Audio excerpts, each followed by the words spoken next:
Hola, en este vídeo vamos a hablar de la resistividad y vamos a ver la resistividad de un cable metálico, un buen conductor,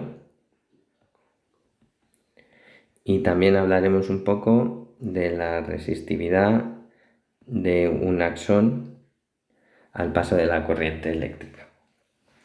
Pensando un poco ya en ir viendo la transmisión del impulso nervioso, que es la última parte del tema. La resistividad de un cable es lo siguiente.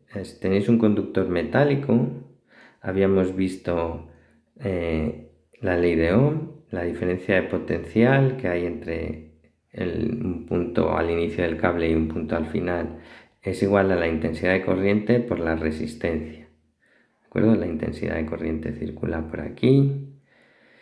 La diferencia potencial que aplicamos al cable y la intensidad de corriente son proporcionales y la constante que hay es la resistencia. Muy bien, ahora es lógico pensar, si recordáis, que la resistencia el origen de la resistencia eléctrica es la resistencia que impone el material a que pase la corriente, que son cargas que circulan por ahí, porque los átomos de la red, los electrones colisionan con los átomos de la red y hace que se frenen, pues es lógico pensar que la resistencia va a ser proporcional a la longitud del cable. Cuanto más cable haya, más resistencia va a oponer, porque hay más posibilidades de colisionar. Por otro lado, la resistencia es inversamente proporcional a la sección, al área de la sección. Si yo cojo un corte aquí, o este mismo corte, y miro de la sección transversal, miro cuánta área tiene en metros cuadrados, pues a más área, menos resistencia. ¿Por qué? Porque mayor número de electrones caben o pueden pasar a través de la sección por unidad de tiempo. Entonces la resistencia es menos. Y luego va a depender también del tipo. Estos son cuestiones geométricas. Geometría. Va a depender también del material. Hay algunos materiales que son mejores conductores de la corriente eléctrica y otros peores. Por ejemplo, el cobre y la plata, los metales en general conducen muy bien, tienen buenas propiedades conductoras, y hay otros materiales como el carbono que conducen mal, y hay otros que no conducen nada, como la madera y el corcho. Entonces eso va a depender del material, de modo que la resistencia finalmente será este factor geométrico por una constante ρ, que es lo que se llama la resistividad del material, y es alta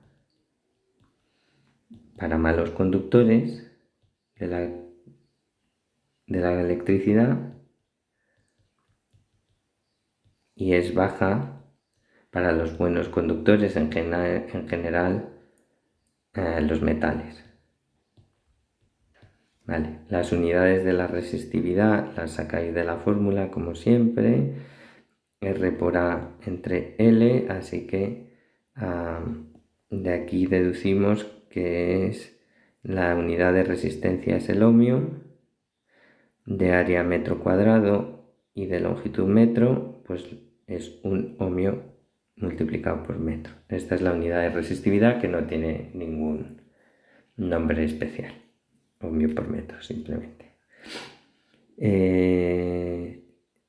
Bueno, como decía, los metales tienen resistividades muy bajas.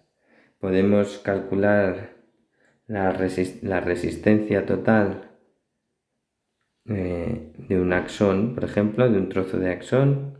Podemos calcular la resistencia de 1 centímetro, un trozo bastante corto de axón, sabiendo que la resistividad del axón es 2 ohmios metro y que el radio es aproximadamente 5 micras. 5 micras. O sea, tenemos un trozo de axón de 1 centímetro de longitud y de un radio de 5 micras y resistividad 2 ohmios por metro. ¿Cuál es la resistencia? La resistencia será esto, la resistencia total de este trozo de axón, y bueno, esto es fácil de calcular.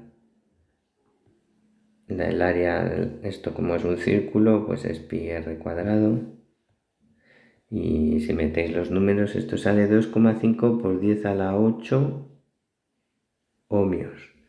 2,5 o sea, 250 megaohmios. Es una resistencia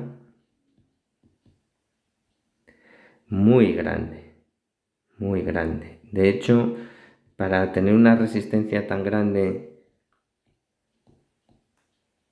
con un cable de los que se utilizan, un cable de cobre de los que se utilizan en instalación eléctrica, necesitaríais un cable de 70.000 kilómetros de longitud, para que veáis lo mal conductor que es el axón en cuanto a la electricidad respecto de los materiales metálicos, ¿vale? Entonces es un poco curioso que la transmisión del impulso nervioso se ha desarrollado utilizando un cable que uno consideraría más bien un aislante que un conductor, ¿vale? Y esto ya nos indica que en realidad la transmisión del impulso nervioso no es tan simple como suponer que tenemos un cable hecho del axón y que ponemos una diferencia de potencial y por ahí circula una corriente. Ya se ve que si ese fuera el caso, pues la resistencia debería ser menor. O sea que hay mucho más